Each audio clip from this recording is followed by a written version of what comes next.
완벽한 소화를 위해서는 최소 50번 또는 100번 정도 씹어서 침으로 최대한 소화를 다 한 후에 위에 보내는 것이 가장 좋습니다. 그러면 이제 위에서는 적정한 위 점액 물질이 나오고 소화효소가 나와서 완전히 버무려져요. 만약에 내가 음식을 이만큼 먹었는데 소화효소가 이만큼 있어요. 상식적으로 잘 닿지 않겠죠.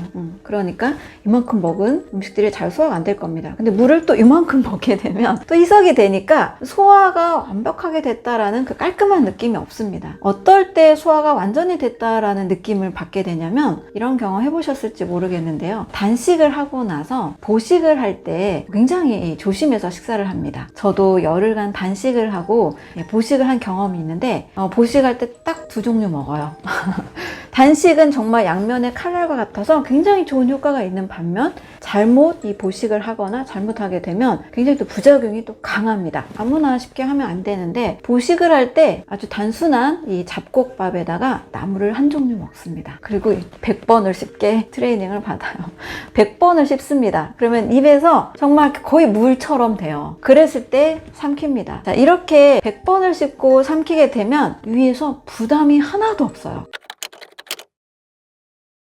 식사를 했는데도 식후에 식곤증 많이 여러분 있으시죠? 네, 그 식곤증이 있다는 것 자체가 위가 지금 엄청나게 부담을 느끼고 있고 위가 어떻게든 소화를 시켜야 되니까 이제 혈액이 다 위에 모여서 뇌에 산소 공급이 덜 되고 있는 상태란 뜻이에요. 그만큼 소화가 힘들다는 뜻이죠. 그런데 그렇게 100번을 씹고 아주 단순한 식사를 하면요, 식후에도 전혀 식곤증도 없고 약간 식사 후에는 좀 집중력도 떨어지고 잘 이렇게 머리가 안 돌아가는 느낌이 있잖아요. 그런데 식사 전과 똑같은 집중력, 체력 상태, 위가 부담이 전혀 없는 상태가 됩니다. 따라서 식사 후에 커피를 드신다 이럴 땐 좀 응용하시면 좋을 것 같아요. 사실 저도 커피를 너무 좋아하거든요. 커피만큼은 저의 기호식품으로 행복을 위해서 저도 마시는데 식사 중에는 최대한 꼭꼭 씹어서 천천히 드시고 식후에 커피를 드실 때는 벌컥벌컥 드시는 것보다 한 모금씩 천천히 드시면 커피를 마시는 효과가 있으면서도 안 마시면 이제 위액이 급하게 엄청 희석이 빨리 안 되잖아요. 식사를 하면서 침에 있는 소화효소와 위액으로 인해서 소화는 이루어지고 있는 상태입니다. 그래서 이 소화가 잘 이루어지면서 커피를 조금씩 천천히 마시는 것 방법을 추천을 드릴게요. 우리가 에너지를 얻기 위해서 식사를 하는 것이 너무나 중요하고 또 당연한 건데요. 식사의 목표는 완전한 소화를 이루어야 됩니다. 이 완전 소화를 위해서 또 우리 몸이 에너지를 잘 만들고 잘 쓰고 이것이 잘 움직이도록 하기 위해서 우리 몸에 세 가지 리듬이 있습니다. 이 세 가지 리듬은 미국에서 주사와 약물로 사람을 치료하는 것이 그렇게 썩 효과적이지 않다, 완벽하지 않다라고 느낀 학자들이 모여서 만든 내추럴 하이진이라는 자연위생학 이론입니다. 이 이론에 의하면 인체에 세 가지 리듬이 있는데요. 배출주기, 섭취주기, 동화주기라는 것이 있습니다. 여기에서 저는 간과하기 쉬운 것이 배출주기인 것 같아요. 섭취주기, 우리는 잘 먹는 것은 크게 누가 엄청 학습을 시키지 않아도 본능적으로 잘 먹으려고 합니다. 그런데 잘 내보내는 것, 배출의 주기에 대해서 조금 무관심하기가 쉽습니다. 배출 주기는 새벽 4시부터 오전 12시 정오까지의 시간대입니다. 이제 자다가 아침에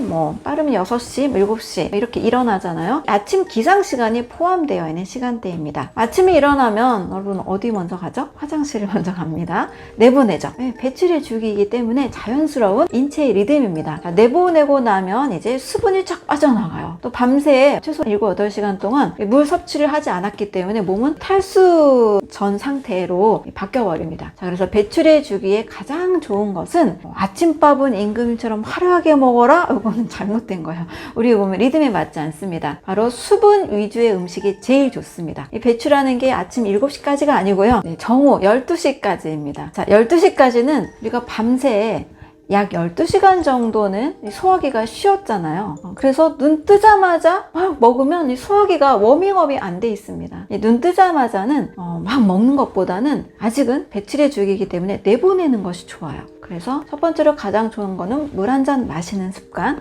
미지근한 물로 해서 따뜻한 물 한 잔 마시는 습관이 제일 좋습니다. 자, 그리고 나서 먹어야 되는 음식은 물 음식과 비슷한 성질의 음식이 제일 좋습니다. 물은 그냥 마시면 되잖아요. 이 수분과 같은 음식. 그래서 이 배출의 주기에는 물 한 잔 마시고 수분과 비슷한 소화효소를 자극하지 않는 음식을 먹는 것이 제일 좋습니다. 그런데 아침밥 먹어야 된다, 아침밥 꼭 먹어라, 우리 뭐 뇌가 활동해야 되니까 뇌에 필요한 뭐 포도당이 필요하다, 꼭 먹어야 된다, 이런 얘기 하는데요. 여러분, 꼭 아침밥을 쌀밥으로 먹을 이유는 없거든요. 당분이 필요하다고요? 이 당분이 있는 수분 위주의 음식을 먹으면 됩니다. 바로 가장 좋은 음식은 수분이 90%인 과일입니다. 네, 과일 속에는 쌀밥이 분해져서 나오는 포도당, 그리고 씹으면서 바로 간에서 사용할 수 있는 과당 또 자당이 같이 있기 때문에 당분이 충분히 있으면서 수분이 굉장히 많은 음식이죠. 뭐 과일 그냥 씹으면서 바로 이렇게 물로 흡수가 되잖아요. 거기에다가 뭐 다양한 비타민, 미네랄, 식이섬유, 뭐 효소, 뭐 식물 영양소까지 너무나 많은 영양소들이 있기 때문에 아침 식사에 부담이 없으면서도 아주 영양식으로 가장 좋은 식사입니다. 자, 가장 중요한 것은 이 소화효소를 자극하지 않는 것, 그리고 수분 유지 음식, 이 배출의 주기에 이걸 지켜주는 것이 제일 중요합니다. 자, 그러면 어떤 일이 일어나느냐? 우리 몸의 소화기가 아주 휴식을 오랫동안 취할 수 있어요. 내 몸도 잘 잤으면 우리 몸의 소화기관도 쉬어져야 되잖아요. 그래서 오전 12시까지는 이 소화기를 쉬어주는 것이 좋습니다.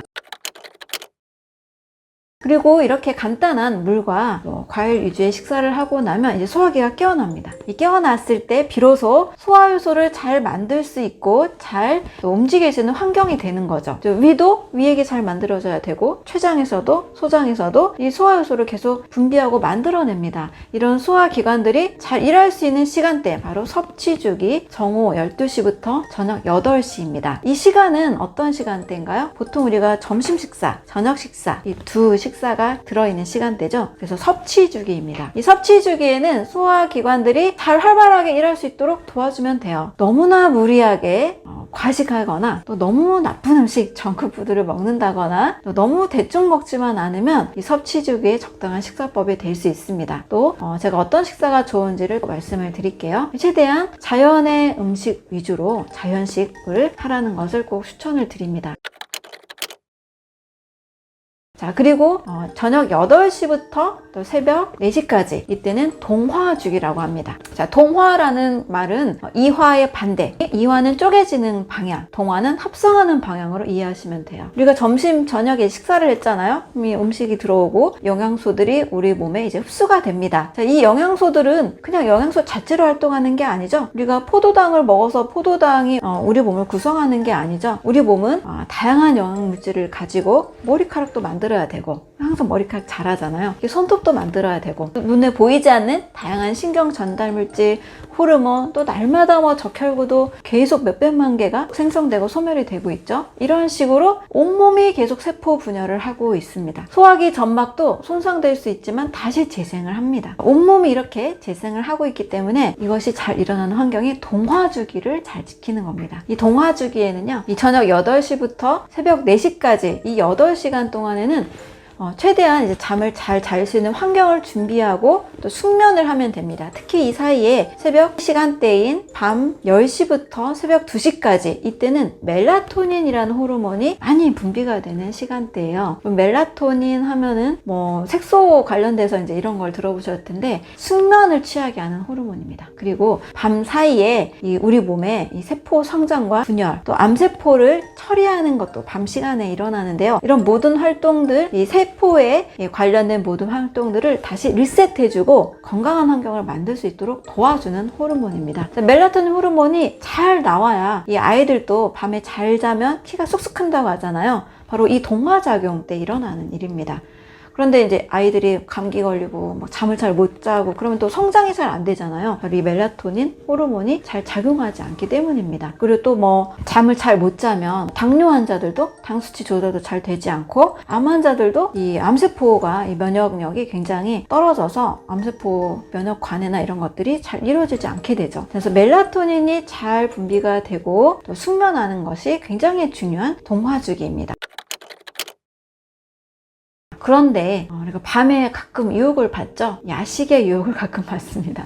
밤 9시, 10시, 11시에도 또 식사를 하는 경우가 있어요. 자, 그러면 몸은 동화주기에 들어가질 못하고 여전히 섭취주기로 인식을 해서 소화기가 또 움직입니다. 자, 소화기가 일을 한다는 것은 우리가 회사에서 계속 일을 하는 것, 학생들이 밤에 늦게까지 계속 공부하는 것과 똑같은 거예요. 내 몸은 쉬지 못하고 계속 소화효소를 만들고 소화시키고 흡수시키고 위, 장, 소장, 대장, 췌장, 간 계속 일을 해야 됩니다. 그러면 그만큼 내 몸의 에너지를 치료, 복구, 성장, 조절하는 데에 사용하지 못하게 되죠. 그래서 야식 문화가 단순히 살이 쪄서 나쁘다 이 개념보다 우리가 잘 쉴 때 쉬어주고 또 암세포나 나쁜 세포들, 노화세포들이 처리돼야 되는 시간대인데 이런 것들이 이루어지지 않기 때문에 몸이 이제 염증이 계속 남아있고 염증이 커질 수 있는 상황으로 만들어진다는 겁니다. 자, 그런 의미에서 동화주기에는 잘 쉴 수 있는 환경을 준비하는 것이 좋습니다. 저녁 8시까지 식사를 잘 맞춰주시고 8시 이후에는 몸도 약간 과격한 활동, 밤에 운동하는 게 그래서 그렇게 썩 좋은 건 아니거든요. 몸을 계속 액티베이션 시킵니다. 활발하게도 만들어줘서 깊은 숙면을 방해할 수가 있습니다. 저녁 8시 이후에는 이제 좀 릴렉스하게